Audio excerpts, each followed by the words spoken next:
Maaf karena kita waktu pas pertemuan terakhir tidak jadi ketemu ya karena saya ada urusan malam terus kalian juga susah waktunya di hari yang lain. Sekarang saya akan membahas mengenai P735 di pertemuan AKR pertemuan 14 yaitu PR kalian. Oke, di P735 ini soalnya agak komprehensif ya. Jadi di sini akuisisinya ada diferensial, terus ada intercompany transaction-nya pun non current asset. Nah, untuk di soal ujian nanti kemungkinan tidak sekomprehensif ini ya kan, tapi ini kalian pelajarin aja kalau misalnya tiba-tiba kalian membutuhkan yang lebih komprehensif gitu kan. Oke, sekarang kita bahas. Oke, si top itu dia mengakuisisi 70% si Morris, berarti si topnya adalah parent, Morrisnya adalah subsidiary pada tanggal 1 Januari 2000X3 dengan nilai 158.900. Pada saat itu Morris melaporkan bahwa ada common stocknya 100.000, return earningnya 85.000, dan ada fair value NCI pada saat itu sebesar 68.100.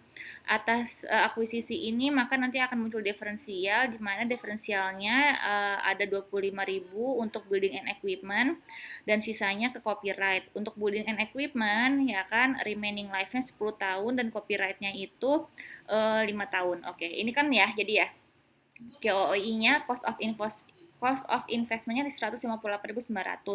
Pada saat itu NCI-nya 68.100, jadi kalau di total 227 nih, udah 100% nih ya. Terus pada saat itu si Morris common stock-nya 100 dan RE-nya 85, jadi 185, muncul diferensial 42.000 yaitu dari 227.000 dikurangi 185.000. Muncullah diferensial sebesar 42.000. Dari 42.000 ini 25.000 untuk building and equipment sebesar 10 tahun. Selama 10 tahun nanti akan disusutkannya, dan untuk copyright akan diamortisasinya selama 5 tahun ya sebesar 17.000. Oke, ini adalah trial balance-nya udah dikasih tahu. Sekarang kita lihat di intercompany transaction-nya. Intercompany transaction yang pertama adalah dia menjual land. Top menjual land, ya kan? Top menjual land berarti dia adalah downstream ya. Karena top adalah parent, Morris adalah subsidiary. Top menjual land sebesar 21.000 ke Morris dengan for 21.000 Top menjual land ya kan yang harganya 21.000 sebesar 32.000 ke Morris. Morris membeli land itu untuk future plan expansion. Lalu ada lagi transaksi di mana 1 Januari 2000X5 si Morris menjual equipment ke Top, berarti upstream ya, sebesar 91.000. Di mana Morris membeli equipment tersebut pada tanggal 1 Januari 2000X3 dengan harga 100.000, depresiasi 10 tahun, estimated residual value-nya 10.000 ya. The residual value sama estimated economic life-nya tidak berubah karena ada transaksi tersebut. Oke, kita kerjain sekarang ya. Kita mulai dari yang sold land tahun 2000X4, di mana Top ya kan, Top menjual land ke Morris yang di mana Top menjualnya dengan harga 21.000 dijual dengan harga 32.000 ya. Maka ada yang namanya unrealized gain sebesar 11.000 ya, dan land ini masih ada di Morris ya, belum kemana-mana ya kan. Transaksi terjadi di 2000X4. September 2000X4. Di sini adalah kita dibikinnya harus 2000X5. Berarti ini tahun kemarin ya. Ya, jadi tahun sebelumnya. Oke, terus pas 1 Januari 2000X5 si Morris menjual equipment yang dibeli sama dia dengan harga 100.000 ya kan, dibelinya harganya 100.000. Oke, ya kan? Terus dijualnya dengan harga 91.600 kepada Top. Nah, karena ada transaksi ini, otomatis kita harus menghitung dulu apanya, ada gain atau loss gak sih dari transaksi tersebut. Kita lihat, ya kan? Dia belinya dengan harga 100.000, ya kan? Akumulasi depresiasi sampai dengan tanggal penjualan itu berapa lama gitu kan? 2 tahun kan? 2 tahun, yaitu 2000X3 sama 2000X4, ya kan?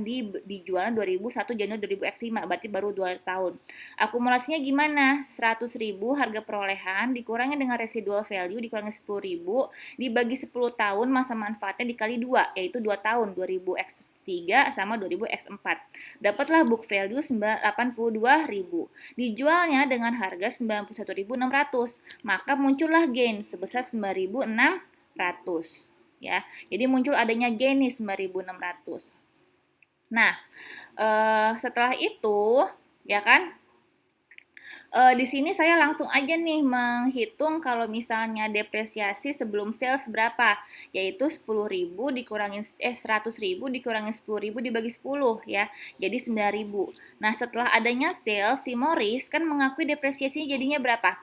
91.600 ya kan, dikurangin 10.000 dibagi 8 tahun, sisa masa manfaatnya kan 10 tahun udah kepake 2 tahun, jadi tinggal 8 tahun. Jadi di sini kalau sebelum adanya sales harusnya tuh depresiasi tuh aset tuh cuma 9.000. Tapi karena adanya transaksi ini yang tadinya si Morris mengakuin adanya depresiasi sebesar 9.000, maka si Top setelah membeli equipment tersebut dari si Morris, dia mengakui depresiasi tiap tahunnya adalah 10.200. Sehingga ada kelebihan kita menyusutkan equipment sebesar 1.200 ya. Nah, di sini kan tadi kan kita kan udah ngitung ya, berarti 1 Januari 2000X5 tuh ada gain sebesar 9.600 ya kan, bahkan kan gain ini kan belum terrealisasi nih ya, 9.600 karena dia upstream, maka seperti biasa langsung saya pisah yang berapa untuk parent, berapa yang untuk NCI ya kan. Nah, terus di sini kan udah ada depresiasi nih ya kan. Kita kan bikinnya kan 31 Desember X5 ya.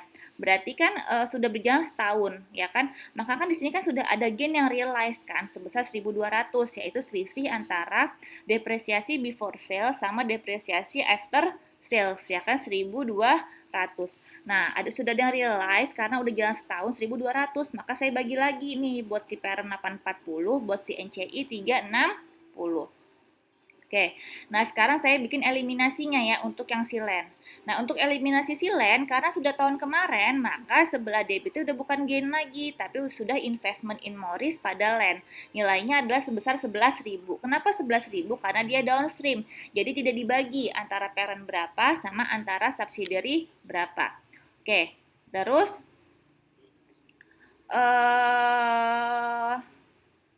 sebentar. Nah, untuk yang equipment di sini saya bikin tabelnya seperti yang udah saya jelaskan di pertemuan untuk non current asset. Kita bikin nih itemsnya adalah equipment, akumulasi depreciation expense sama gain on sale ya. Kenapa ada gain on sale? Karena dia si equipmentnya dijual pada tahun yang sama kan, 1 Januari 2000X5, dan kita bikin laporannya adalah 2000X5.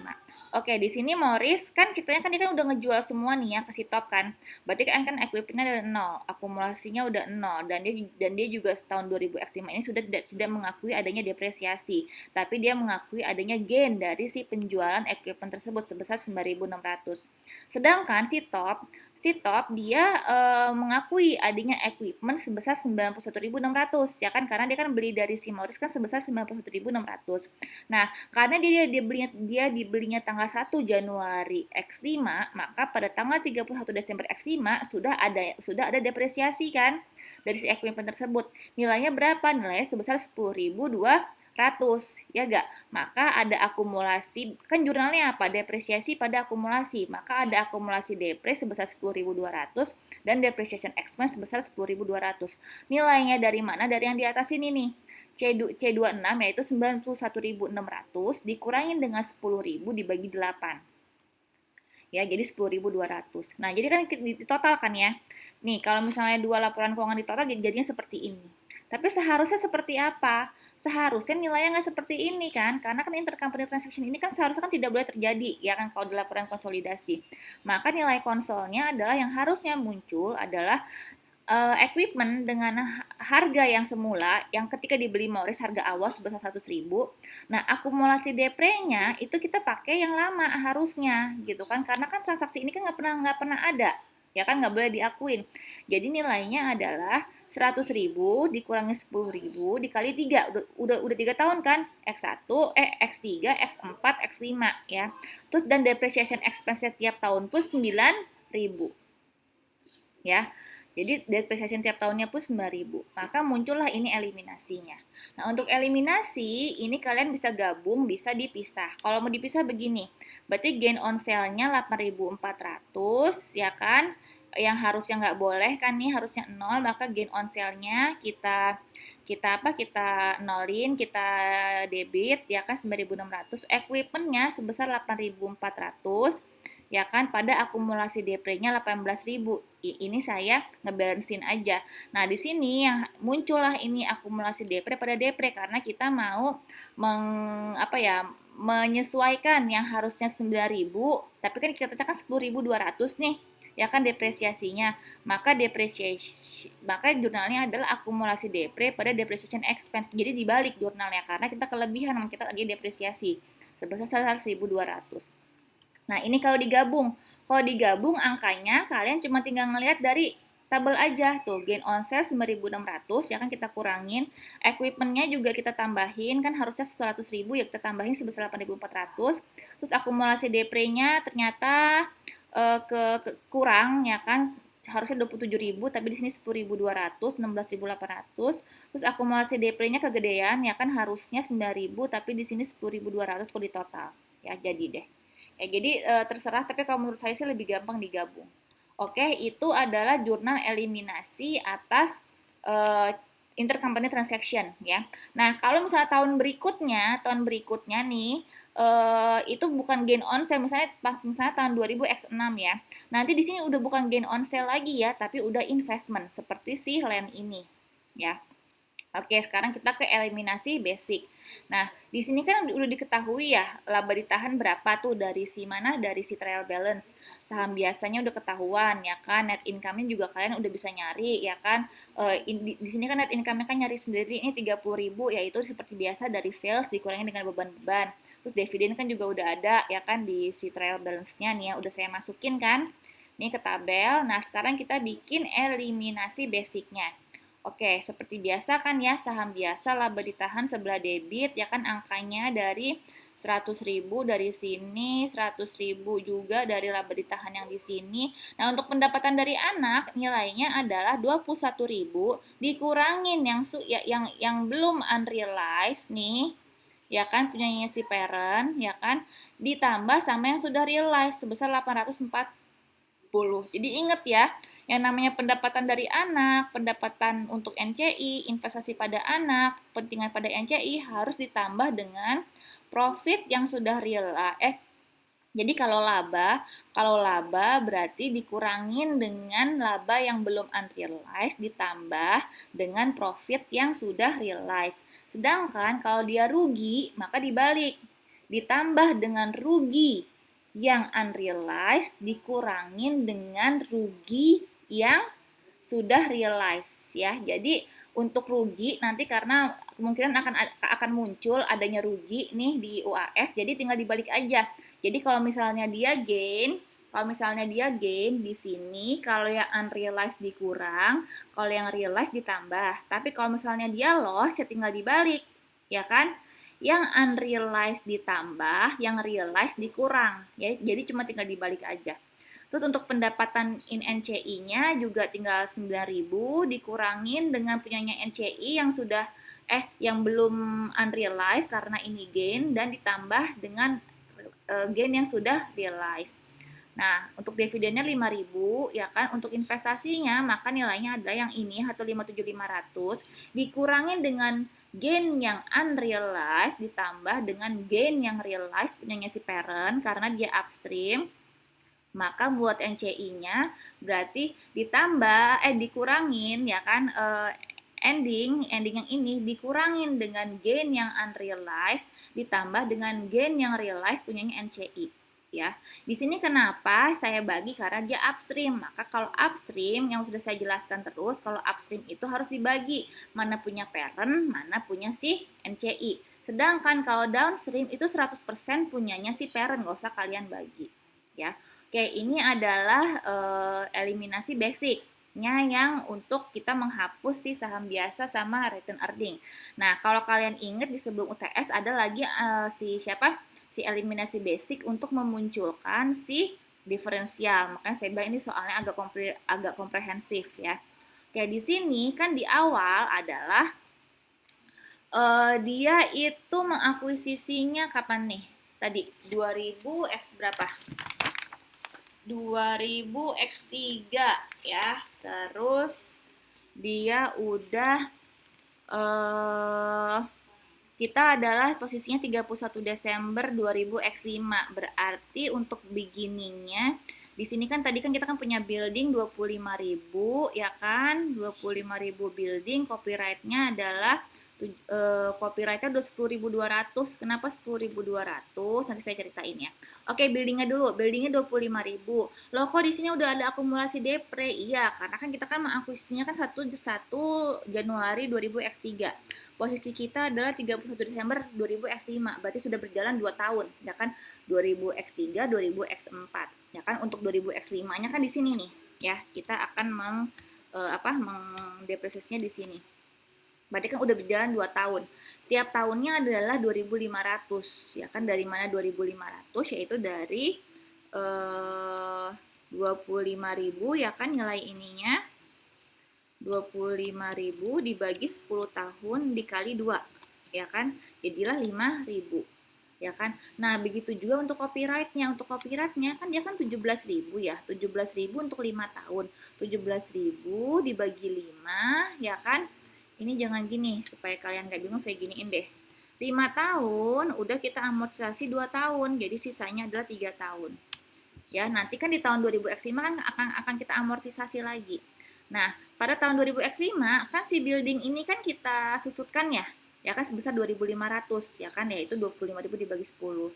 Terus si copyrightnya kan juga kita amortisasi kan sebesar 17.000 dibagi dengan 5. Ya kan 3.400. Maka dapatlah nih kan kita ya saldo akhirnya ya. Ini seperti biasa kayak kita bagi ya. Buat parent berapa, buat NCI berapa. Nah, sekarang kita bikin jurnal eliminasinya. Jurnal eliminasi yang pertama yang mana? Yaitu kita mau mengeliminasi si ini nih, ya kan?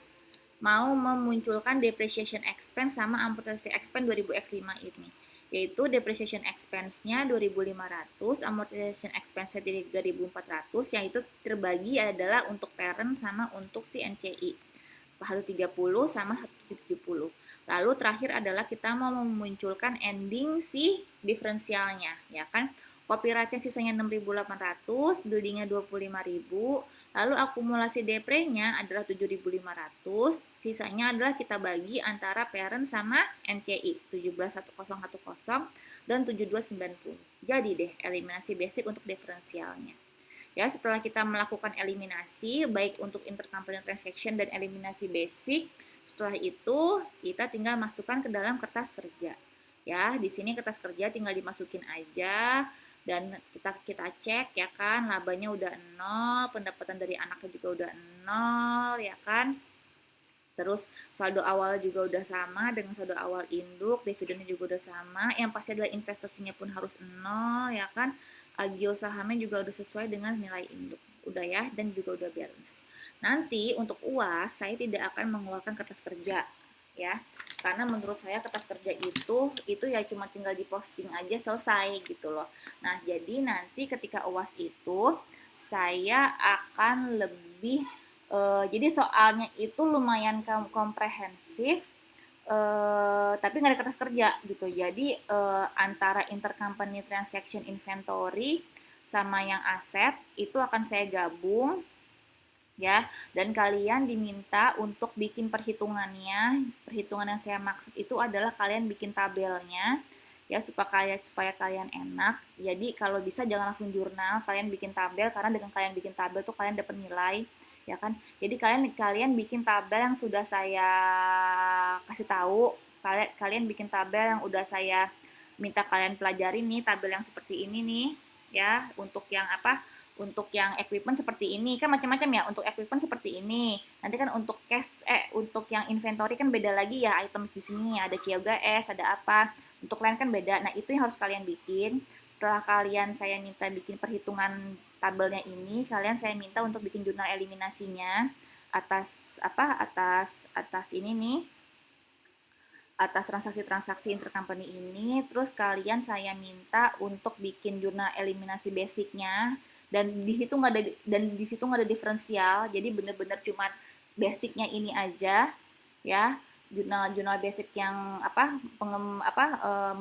menghapus common stock, sama yang terakhir itu saya akan minta kalian menghitung berapa profit yang unrealized dan berapa profit yang realized. Udah, itu aja ya. Jadi kita nggak bikin kertas kerja. Jadi saya cuma minta kalian bikin tabel perhitungan, kalian bikin jurnal eliminasi untuk intercompany transaction-nya, bikin jurnal eliminasi untuk basicnya atas semua transaksi tersebut, ya kan? Terus kalian saya minta untuk menghitung unrealized profit sama realized profitnya, ya. Jadi nggak ada kertas kerja. Dan di situ saya akan lumayan banyak memberikan intercompany transaction-nya, ya. Jadi itu jadi satu soal semua. Oke, selamat belajar. Video dari saya diulang-ulang karena saya akan lebih banyak memberikan intercompany transaction di bagian inventory sih. Kalau di bagian equipment, kalau di bagian non current asset ini saya akan ngasih cuma sedikit.